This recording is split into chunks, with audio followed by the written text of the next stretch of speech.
जाफर के नंबर से कॉल। इसको तो फोत हुए 3 महीने हो गया।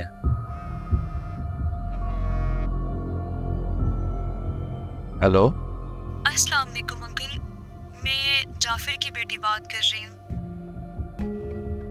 वालेकुम अस्सलाम। बेटा कैसे हो? अल्हम्दुलिल्लाह मैं ठीक हूँ। वो दरअसल आपसे एक ज़रूरी बात करनी थी।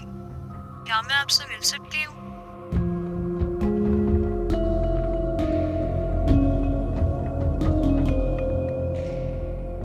जी जी बेटा, दुकान पे ही हूँ। जब दिल करे आ जाओ। जी ठीक है, मैं बस थोड़ी देर में आती हूँ। ओके, अल्लाह हाफिज।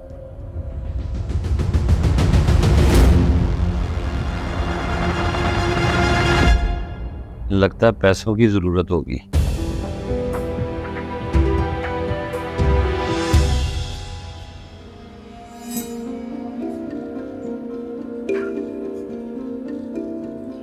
अस्सलाम वालेकुम।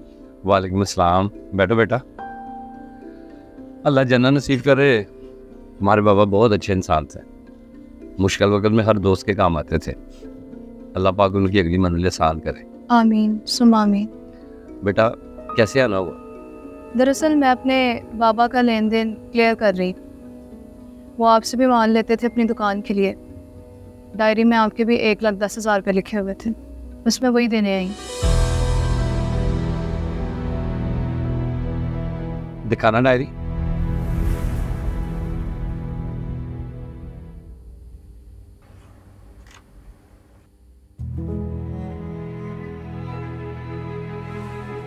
बेटा जब मैं तुम्हारे बाबा का जनाजा पढ़ने गया था तभी मैंने तुम्हारे बाबा को पैसे माफ कर दिए थे। मुझे ये पैसे नहीं चाहिए। नहीं नहीं अंकल जी, हम सबके दे रहे हैं। हम किसी का कर्ज नहीं रखना चाहते, हमें उन पर बोझ ना बढ़ जाए। नहीं बेटा, कोई बोझ नहीं बनता। मैंने कहा ना, मैंने माफ किए। ये मेरा और मेरे अल्लाह का मामला है। तुम बेफिक्र होके जाओ।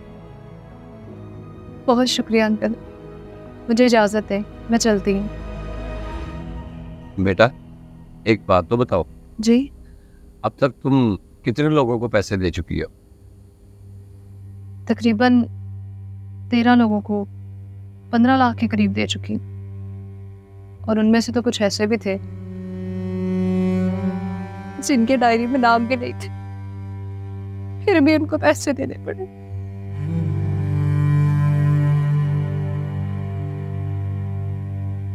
क्या मतलब बेटा? बैठो, मुझे बैठ के बताओ।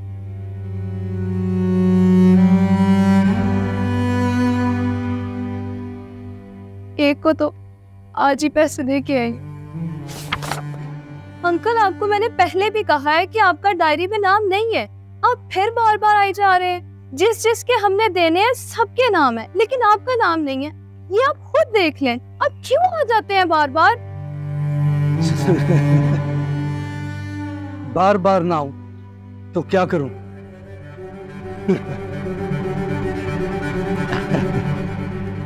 ये देखो, मेरे पास भी लिखा हुआ है साफ साफ कि जाफर से 50,000 रुपया लेना है। ये तो आपने खुद लिखा है अंकल, हम ऐसे किसी सबूत को कबूल नहीं कर सकते। हम तो खुद मुश्किल में हैं। तो मैं भी तो मुश्किल में हूँ, दूसरों को भी तो पैसे दे रही हो, बस मुझे नहीं देने। लेकिन अंकल हम हर किसी को पैसे तो नहीं दे सकते ना। मेरी ना कान खोल कर बात सुन लो, अगर पैसे ना दिए तो बाजार में रुसवा कर दूंगा, चरखा बिठाऊंगा और घर आकर शोर मचाऊंगा। इसी तरह पहले भी 2 लोगों को पैसे दे चुकी हूँ बगैर किसी सबूत के, तंग आकर। अब वो वाहिद है जिन्होंने पैसे देने से इनकार किया। बेटा अब तुम्हें परेशान होने की जरूरत नहीं है। अब तुम्हें कोई तंग नहीं करेगा। मैं तुम्हारे साथ हूँ, मैं खुद इन मामलात को देख लूंगा। अच्छा बेटा ये बताओ, तुम्हारे बाबा ने किसी से पैसे लेने भी थे? जी अंकल, 8 लोगों से लेने थे, उनमें से 3 तो मुकर गए, बाकियों से पैसे लेने जाओ तो लड़ने पे उतर आते। जो लोग मुकरे थे उनमें से कल मैं फिर एक के पास गई थी पैसे लेने। अंकल ये देखिए, डायरी पे साफ मेंशन है कि मेरे बाबा ने 70,000 रुपया लेना है आपसे। बेटा ये तो बहुत पुरानी बात है, मैंने तो ये पैसे दे दिए हुए हैं। लेकिन अगर अंकल आपने दे दिए हैं तो यहाँ पे क्यों लिखे हुए हैं? यहाँ पे तो तारीख भी मेंशन है 4 महीने पहले की। बेटी अभी तुम बच्ची हो, डायरी में तो कुछ भी लिखा जा सकता है, तारीख की क्या बात है। अभी तुम इसमें सिफरा और डाल दो तो ये 7 लाख हो जाएंगे, वरना मैं तुम्हें डायरी दिखाता हूँ कि मैंने ये पैसे दे दिए हैं। अगर कोई तुम्हारे पास सबूत है, कोई रसीद है, कोई वीडियो है तो मुझे दिखाओ। बात सीधी सी है, मैंने ये पैसे दे दिए हुए हैं। बार बार आकर मेरा और अपना वक्त जाया ना करो। अंकल जिससे भी पैसे लेने जाती हूँ वो बहाने करते हैं और मैं खाली हाथ वापस आ जाती हूँ।